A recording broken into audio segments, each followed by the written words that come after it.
Expansión les ofrece las entrevistas más destacadas del 7º Foro Internacional Expansión que se acaba de celebrar. Hoy tenemos al expresidente del Gobierno, José María Aznar, entrevistado por Juan José Garrido, redactor jefe de Expansión. Buenos días a todos, buenos días, presidente, bienvenido. Nos vemos aquí un año más y lamentablemente el panorama internacional está peor que hace un año. El orden mundial nació de la Guerra Fría, se ha desmoronado, y en esta rivalidad cada vez más indisimulada de las grandes potencias, Estados, China, a Europa se la ve cada vez más frágil, más endeble.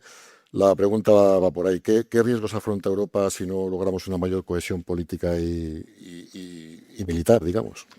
Europa, bueno, primero buenos días a todos. Muchísimas gracias a Expansión por la invitación. Encantado de estar aquí un año más. Y entonces, para aprovechar el tiempo al máximo, ¿no? Europa representaba el 25%, el 24% del PIB mundial hace 10 años y hoy representa el 15%. ¿Quién tiene la culpa de eso? Es decir, ¿tiene la culpa Trump? ¿Tiene la culpa Biden? ¿Tiene la culpa Xi? ¿Tiene la culpa...? No, tenemos la culpa nosotros. Nosotros hemos cometido muchos errores en muchas políticas. Nos hemos equivocado en la política migratoria, nos hemos equivocado en la política de seguridad, nos hemos equivocado en la política energética y sobre todo hemos perdido la revolución tecnológica. Europa continuó una influencia máxima en el mundo cuando ganó la revolución industrial y por eso fue lo más influyente en el mundo. Esa influencia de Europa la sustituyen los Estados Unidos. La revolución industrial produjo enormes consecuencias políticas y económicas. Ahora esta revolución tecnológica, que es la mayor revolución en toda la historia de la humanidad, Europa la ha perdido. Y eso va a traer unas consecuencias también políticas, económicas, sociales y culturales en todos los países enormes, ¿no? Entonces los europeos tenemos que darnos cuenta de eso y tenemos ante eso que reaccionar, no compulsivamente, sino que reaccionar inteligentemente. Hoy, quiero decir, la Unión Europea es más necesaria que nunca y hoy la OTAN para los europeos es más necesaria que nunca. Esa es la situación de Europa. No sé si usted piensa que estamos sacando las conclusiones adecuadas de la guerra de Ucrania y de la dimensión y la trascendencia que eso tiene. La pregunta es porque ¿está preparada Europa para garantizar, entre otras cuestiones, su seguridad? Es imposible que Europa en un corto plazo de tiempo garantice su seguridad, porque las inversiones que hace falta no solo es un capítulo de inversiones muy importantes en el sector de defensa, es que lo que hace falta fundamentalmente es tener ejércitos preparados. Y esos ejércitos preparados y esas capacidades no las tiene la Unión Europea. No las tiene Europa porque durante muchos años nosotros hemos vivido delegando nuestra seguridad en los Estados Unidos. Y naturalmente, ahora que los Estados Unidos un presidente se ha vuelto enormemente disruptivo, los europeos no tenemos esas capacidades. Pero tenemos que analizar muy bien los riesgos que tenemos y, por lo tanto, dónde tenemos que invertir. Hay inversiones que se van en defensa que no tienen ningún sentido al futuro. El general norteamericano David Petraeus ha analizado muy bien y ha explicado muy bien cómo la guerra de Ucrania es mucho más importante que la guerra de Irán para determinar por dónde van a ir militarmente las cosas del futuro. Entonces explica cómo son imprescindibles la construcción de miles de plataformas. Esos miles de plataformas tienen que servir para guiar a miles y miles de drones y miles de vehículos sin tripulación. Y todo eso tiene que estar guiado por una inteligencia artificial conectada entre sí misma y capaz de tomar decisiones por sí mismas. La gran diferencia de la guerra de Ucrania y de esa elección de la guerra de Ucrania con la guerra de Irán es que estamos viendo en la guerra de Irán el mayor despliegue de una flota que ha existido en la historia del mundo. O sea, el mayor despliegue naval de la historia del mundo lo estamos viendo hoy en Irán. Pero es un despliegue convencional. Y lo que está demostrándose en la guerra de Irán es que el despliegue convencional es vulnerable. Y por lo tanto, no hay que crear para la defensa del futuro mecanismos sofisticados, muy sofisticados, altamente vulnerables, sino hay que tener una producción masiva de lo que significan los componentes tecnológicos en el mundo del futuro, ¿no? Entonces, ¿sobre eso ha habido un debate importante en Europa? No lo creo. ¿Sobre eso hemos hablado en España? Absolutamente ni una palabra. Absolutamente ni una palabra. Entonces, esas lecciones son muy importantes tenerlas en cuenta, ¿no? Y esto en un contexto... ¿Qué representa Europa en la crisis de Oriente Medio? Nada. ¿Por qué? Porque no tiene capacidad para representar nada. Esa es la realidad. Hemos hecho bien lo de Mercosur, hemos hecho bien lo de la India, pero son tratados comerciales. En términos de influencia política, que representa la influencia política de Europa en Latinoamérica o en otras partes del mundo. Y esto lo tiene que hacer Europa sola, porque la OTAN tiene pinta de que se parece cada vez más a un ente vegetativo. No sé si considera que está muerta. El 80% de la OTAN son los Estados Unidos.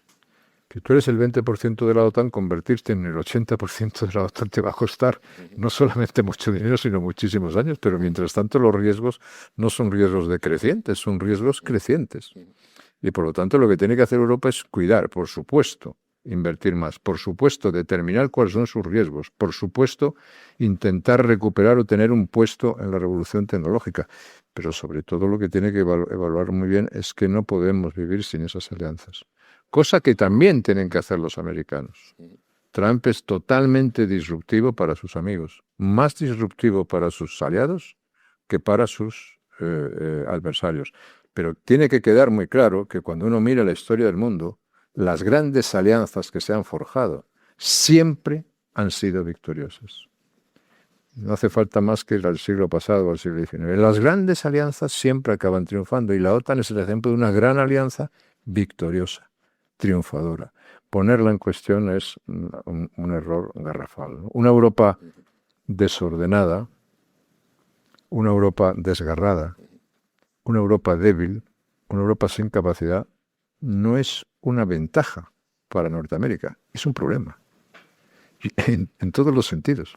Entonces, todas esas campañas que se ha habido, por ejemplo, desde de dirigentes norteamericanos para alentar en Europa las fuerzas populistas y que se hagan cargo de los países, las fuerzas populistas, son una locura, porque el desgarro de Europa solo puede llevar al enfrentamiento entre europeos.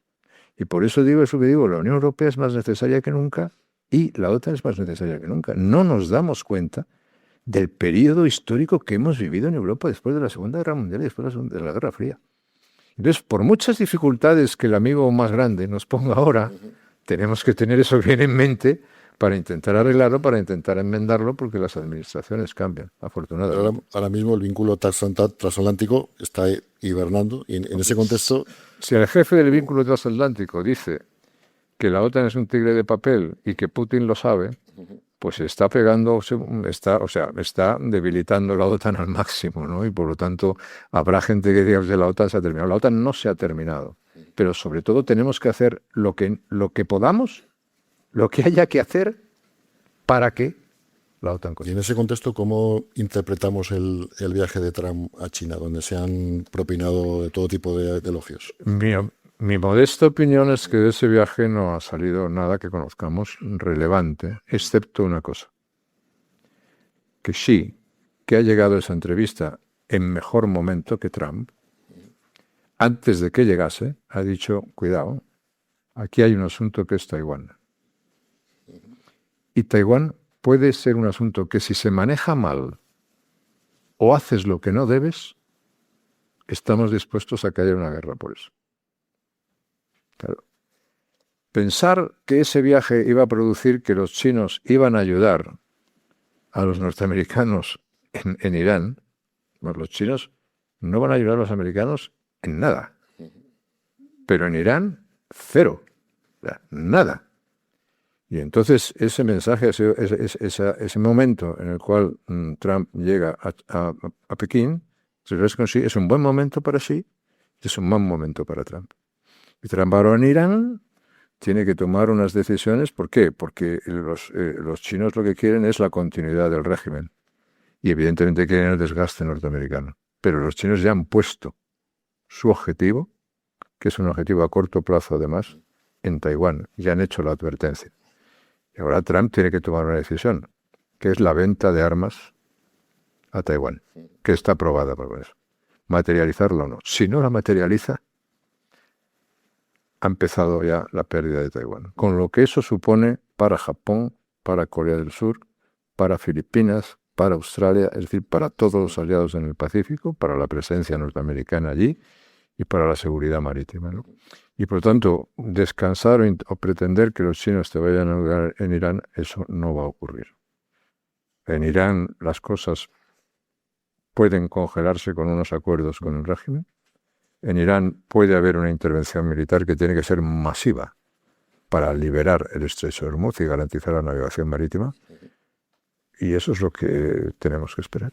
Y en ese contexto, ¿acierta el presidente Sánchez de poner el énfasis en China como aliado estratégico a modo de alternativa a que hemos dejado de tener a Estados Unidos? Yo creo que si te pones al margen, o sea, si Europa ha perdido la influencia y el peso que tiene, si España ha perdido influencia en Europa y también influencia en otras partes del mundo como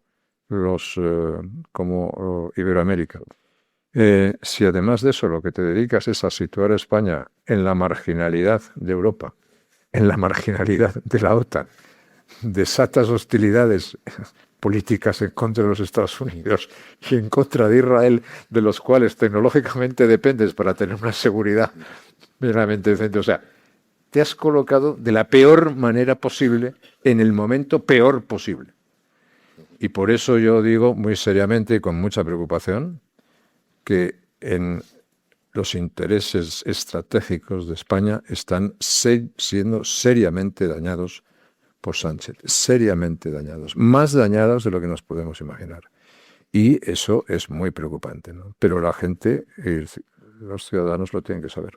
Presidente, en el tiempo que nos queda me gustaría que tocáramos la... Estamos aprovechándolo bien de momento. De momento vamos bien. Yo creo. Estoy mirando a la directora a ver qué cara tiene. Sí, incluso esto, si se pone interesante...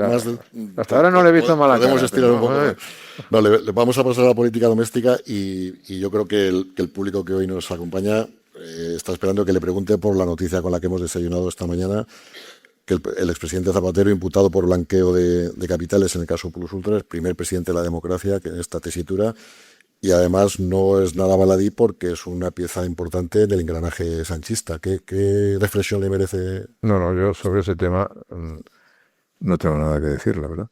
Y no voy a decir nada más que en España los jueces son independientes y toman las decisiones que les parece oportunas en función de los hechos que conocen y en función de lo que consideren necesario. La justicia en España es independiente y los jueces son independientes. Y no tengo nada más que decir respecto a ese asunto. Bueno, creo que es un mensaje importante, recalcar que la justicia es independiente ante la tentación de poner en solfa a la justicia en este país, ¿no? Bueno, habrá gente que quiera liquidarse el Estado de Derecho en España, pero afortunadamente eso afortunadamente no lo han conseguido, ni parece que lo vayan a conseguir. Pero España tiene la garantía de tener unos jueces independientes y de que la justicia lo sea. Se cumplen, presidente, o se han cumplido ya, mejor dicho, este mes, 30 años de su primera investidura, y casi coincidiendo con ello ha lanzado usted su último libro, Orden y Libertad, donde hace un alegato en favor de las democracias liberales, pero sobre todo para poner el énfasis de que están en riesgo. Va de lo general a lo particular y tiene un capítulo dedicado a España, y la pregunta es muy, muy directa. ¿Está amenazada la democracia en España? Sí. Está amenazada como está amenazada en todo el mundo, ¿eh? Y está amenazada por las fuerzas populistas que quieren vaciar nuestro sistema democrático, y está amenazada por una revolución tecnológica que está fuera de control. Entonces, eso está afectando muy claro a las democracias liberales. Y yo me declaro demócrata liberal. Y entonces quiero la supervivencia de las democracias liberales. Y es porque es el sistema mejor de convivencia, el sistema mejor de progreso, el sistema mejor de libertad que ha existido en la historia, y desde luego que nos tiene que guiar para el futuro, ¿no? Pero sí es verdad que eso existe y existe ese temor. Pero yo creo que además, si me permite, las próximas elecciones en España van a ser unas elecciones que tengan mucho que ver con eso, porque yo creo que las próximas elecciones en España se van a plantear, no directamente, pero sí en sus consecuencias, como unas elecciones constituyentes. Son palabras mayores. Y son palabras mayores, y lo digo. Yo creo que la coalición actual, encabezada por Sánchez, va a promover a los españoles, y algunos ya lo han dicho, que el sistema constitucional se ha terminado, el que hemos conocido hasta ahora, y que el sistema, por supuesto, la monarquía parlamentaria se ha terminado y que España tiene que configurarse como una confederación de repúblicas nacionales. Entre otros, eso significa el reconocimiento nacional de Cataluña, el reconocimiento nacional del País Vasco. Eso va a ser la consecuencia de las próximas elecciones. Sí gana o sí puede hacer gobierno la actual coalición. Y lo único que puede evitar eso es un gran pilar constitucional, que es el Partido Popular, ¿no? Y espero que lo haga y estoy seguro que lo va a hacer. Pero ese riesgo que usted vislumbra, ¿cómo se puede sustanciar? Muy sencillo, la crisis desde dentro se dinamita una la crisis del Partido Socialista y el Partido Socialista es un partido en desintegración. Es un partido que se está desintegrando en tribus locales cada vez menos relevantes. Y en segundo lugar, los problemas que tiene el Partido Socialista y que tiene el señor Sánchez en ese momento son de tal envergadura que solamente puede salir de ellos creando una crisis mayor. Y en España ya solo cabe una crisis mayor que las que tenemos, que es la crisis constitucional. Y esa crisis es la crisis que van a crear. Lo están diciendo. Y lo van a decir. Todas estas cosas que estamos hablando de las financiaciones, señores, todo forma parte de eso. Entonces eso, naturalmente nadie puede... no se está diciendo, yo voy a hacer un programa para reformar la Constitución. No se está diciendo eso. Los populistas no reforman las constituciones, las vacían. Claro, las transforman, las anulan.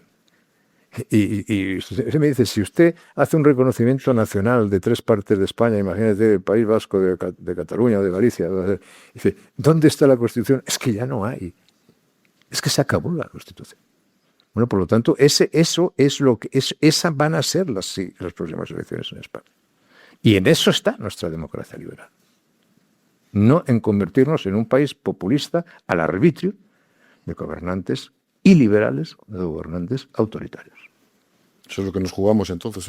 Nos jugamos lo más que nos hemos jugado en muchas décadas en la historia de España. Y en ese contexto, ¿qué lectura saca de las elecciones de Andalucía? Yo creo que confirman una tendencia clara hacia un cambio político en España. Yo creo que ese cambio político se va a producir y que ese cambio político es absolutamente indispensable. Lo que yo creo que está en cuestión en ese cambio político es cuál es la distribución de fuerzas en ese cambio político, ¿no? Yo mantengo la teoría que ante las cosas que tenemos que abordar los españoles después de las próximas elecciones, España necesita un gobierno muy fuerte. Digo, lo repito, muy fuerte. Y no es lo mismo la correlación. No es lo mismo que un partido tenga 140 diputados y otro tenga 50, que un partido tenga 170 y otro tenga 20. No es lo mismo. Porque en el primer caso el gobierno no es fuerte. En el segundo caso el gobierno es fuerte. Y España necesita un gobierno fuerte, que tome decisiones muy importantes. Hay que recuperar el país institucionalmente entero. Hay que recuperar la presidencia del Estado entera. Hay que recuperar la nación entera. Hay que recuperar las instituciones y el sistema constitucional entero. Hay que garantizar la seguridad de los españoles. Hay que afrontar el futuro. Hay que garantizar una economía sostenible. Hay que dedicarse a hacer todo lo que no se está haciendo. Y entonces eso solamente lo puede hacer un gobierno muy fuerte, y yo espero que los españoles sean conscientes de eso, y es lo que yo pido, un gobierno muy fuerte. Le hablaba antes de que se cumplieran 30 años de su primera investidura. Para todo esto... Sí, hicimos un gobierno muy bueno, además, me acuerdo. Fue bueno, y luego se lo premiaron con una mayoría absoluta. Por eso digamos, bueno. Pero 30 años después... Hay que decir ahora que comparado con lo de ahora tampoco era muy difícil, pero entonces... visto en sí mismo.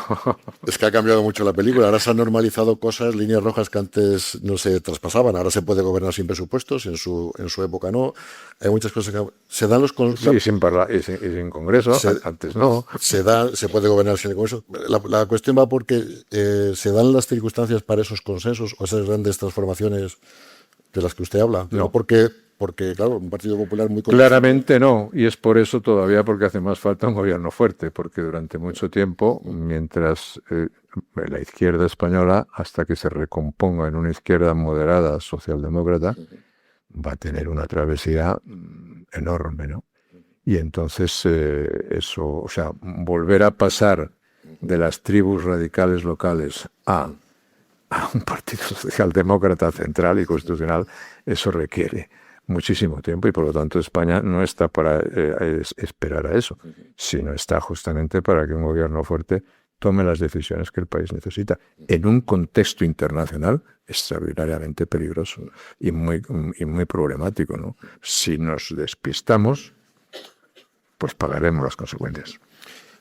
Esa legislatura a la que usted se refiere se caracterizó también por una privatización de empresas entonces públicas y un gran desarrollo de la iniciativa privada en ese sentido. Ahora parece que estamos asistiendo a una involución que no sé qué opinión le merece, que haya más intervencionismo de Moncloa en determinadas empresas de cierto nivel. Bueno, es que esa también hay que decir que es la diferencia entre un gobierno social comunista y un gobierno liberal. Las privatizaciones y la creación de empresas, y que en el libre mercado y en la libre economía las empresas tomen sus decisiones. Nosotros ayudamos a privatizar las empresas, que fue el momento en el cual las empresas españolas se convirtieron en empresas internacionales, en grandes multinacionales, el momento de éxito de las empresas. Las empresas hay que dejarlas, que hagan sus cosas y toman sus decisiones. Intervenir desde Moncloa a estas alturas, en decir, este es presidente, este se quita, la fusión se hace, la fusión no se hace, voy a hablar con este es presidente no ejecutivo, pero voy a hablar con me quito, me pongo, hago, deshago. Eso es una economía eso no es una economía libre. Eso es una economía de broma. Sí. Entonces, con eso hay que acabar, ¿no? ¿Qué es esto? Es decir, a mí de las cosas que he visto últimamente, tengo que decir que las cosas que han producido un escándalo mayor es que se hayan gastado fondos europeos en pagar las pensiones. Es que es una cosa escandalosa. Es decir, aquí no se puede, se ha perdido la posibilidad de hacer un pacto sobre defensa y seguridad. No se ha hecho un plan hidrológico, no se ha hecho un plan sobre inteligencia artificial, no se ha hecho un plan educativo, no se ha hecho un plan de recuperación de infraestructuras. Se han gastado dinero en gasto corriente o en pago de pensiones. Es que realmente es una pérdida de oportunidad y es un despilfarro y una incompetencia de gobierno que es muy fuerte, muy dura. Le pregunto por otro tema que tampoco existía hace 30 años, el fenómeno de la inmigración. ¿Qué le parece cómo se está gestionando en España? A mí me parece que hay que tener cuidado con dos cosas. Porque, un debate que se necesita en España también, y si no se tiene, obviamente, es el debate demográfico. Le digo, la inmigración, una cosa es la demografía y otra cosa es la inmigración. La inmigración no es sustitutiva de la crisis demográfica, es paliativa. Pues muy bien, si nosotros necesitamos inmigrantes, tendrán que venir inmigrantes. Pero en España tenemos una ventaja diferencial con otros países europeos, que podemos traer inmigrantes, se pueden venir inmigrantes hispanoamericanos. Es decir, de nuestra misma raíz, nuestra misma lengua, nuestra misma cultura. Bueno, eso es lo que tenemos que fomentar. Esencialmente eso es lo que tenemos que fomentar. Porque la gente que dice, bueno, no, que se marchen, ¿qué nos dice? Evidentemente dentro de la legalidad, evidentemente con control de fronteras, evidentemente garantizando todos los elementos económicos, sociales, que hay que garantizar, pero tenemos ese factor diferencial, vamos a utilizarlo correctamente. ¿Dónde no se utilizó eso correctamente? Fue en Cataluña. ¿Por qué? Porque el nacionalismo prefería un inmigrante no hispanoamericano, de cualquiera fuese, que a un inmigrante que llegase a Cataluña hablando en español. Esa es la realidad. Y ahora por eso tienen los problemas que tienen. Pero hoy los xenófobos, nacionalistas xenófobos de Cataluña, que los hay, y antiespañoles, que es al mismo tiempo, probablemente primero antiespañoles y luego xenófobos, son los responsables de tener esos problemas. Y solo hay que decírselo. Ustedes son los responsables de lo que se quejan ahora. Y entonces eso es el factor diferencial, lo tenemos que hacer. Entonces eso tampoco puede adelantarse y decir, mira usted, yo voy a regularizar a todo lo que hay aquí sin preocuparme ni de las consecuencias, ni de si hay legalidad, si no hay legalidad, si hay antecedentes, si no hay antecedentes.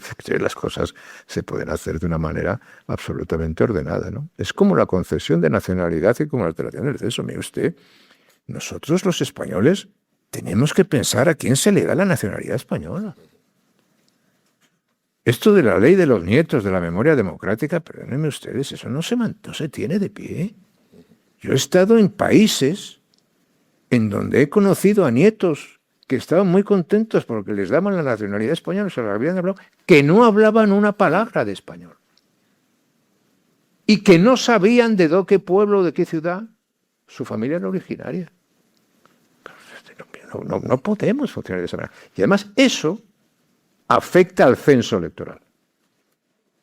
Y cuando estás conociendo nacionalidades españolas que están afectando al censo electoral, tienes que ser muy cuidadoso, mucho más cuidadoso de lo que se está haciendo ahora. Bueno, estamos ya fuera de tiempo, vamos a acabar con una última pregunta, además le permito que hable usted de su libro. Eso es que nos está mirando mal la directora. Le decía que le pregunta que le voy a permitir que hable usted de su libro, haciendo alusión a una frase. Mi libro es bueno. Sí, sin duda, por eso, para que no. Yo recomiendo que se lea, ¿no? Por supuesto. Dice usted que la viabilidad de un país se juega en 5 factores: demografía, tecnología, defensa, economía y cultura. Y sin ellos un país está perdido, no hay proyecto. ¿Nos estamos ocupando de ello en España? No. Pero esos 5 factores son los factores fundamentales para ver cualquier país o cualquier también se puede decir empresa, ¿no? ¿Cómo está la demografía, el poder cultural, el poder tecnológico, el poder militar, el poder económico y el poder cultural? Esos elementos son absolutamente básicos. Que cada uno haga el análisis de dónde está y dónde está Europa. Económicamente Europa ha mejorado, no ha mejorado. Demográficamente es más poderosa, no es más poderosa. Tecnológicamente hemos ganado la revolución, no la hemos perdido. Militarmente tenemos capacidad, no tenemos capacidad. Culturalmente sabemos lo que queremos o no sabemos lo que queremos. Pues aplíqueselo esto aquí, hagamos esta reflexión, si queremos reconstruir y levantar otra vez. Y este país que tiene tantas capacidades y tantas posibilidades merece estar bien dirigido. Y ojalá lo esté pronto. Bueno, pues muchas gracias, presidente. Un placer. Gracias.